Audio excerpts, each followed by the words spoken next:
বহুদলীয় গণতন্ত্রের প্রবর্তক, স্বনির্ভর বাংলাদেশের রূপকার, মহান স্বাধীনতার ঘোষক, বীর মুক্তিযোদ্ধা শহীদ রাষ্ট্রপতি জিয়াউর রহমান বীর উত্তমের ৮৯তম জন্মবার্ষিকী উপলক্ষে কুমিল্লা মহানগর বিএনপির উদ্যোগে মিলাদ ও দোয়ার আয়োজন করা হয়। গতকাল রবিবার বিকেল ৪টায় নগরীর বীরচন্দ্রনগর মিলনায়তনে এই আলোচনা ও দোয়ার আয়োজন করা হয়।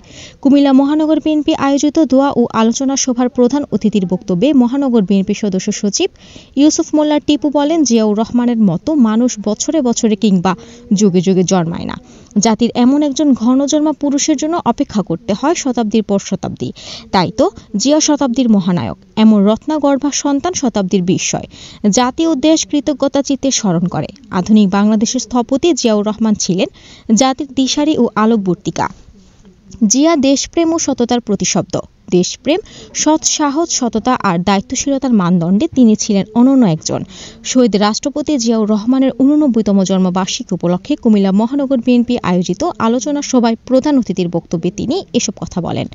কুমিল্লা মহানগর বিএনপির যুগ্ম আহ্বায়ক ভিপি জসিমউদ্দিনের সভাপতিত্বে আরও উপস্থিত ছিলেন কুমিল্লা মহানগর বিএনপির সাবেক প্রতিষ্ঠাকালীন আহ্বায়ক মোহাম্মদ শওকত আলী বকুল, দক্ষিণ জেলা যুবদলের আহ্বায়ক আনোয়ারুল হক, সদস্য সচিব ফরিদ উদ্দিন শিবলু, বিএনপি নেতা আমিরুজ্জামান আমির, মহানগর বিএনপির যুগ্ম আহ্বায়ক আতাউর রহমান ছুটি, কোতোয়ালি বিএনপির সদস্য সচিব শফিউল আলম রায়হান, সাবেক মহানগর ছাত্রদলের সভাপতি সাজ্জাদুল কবির।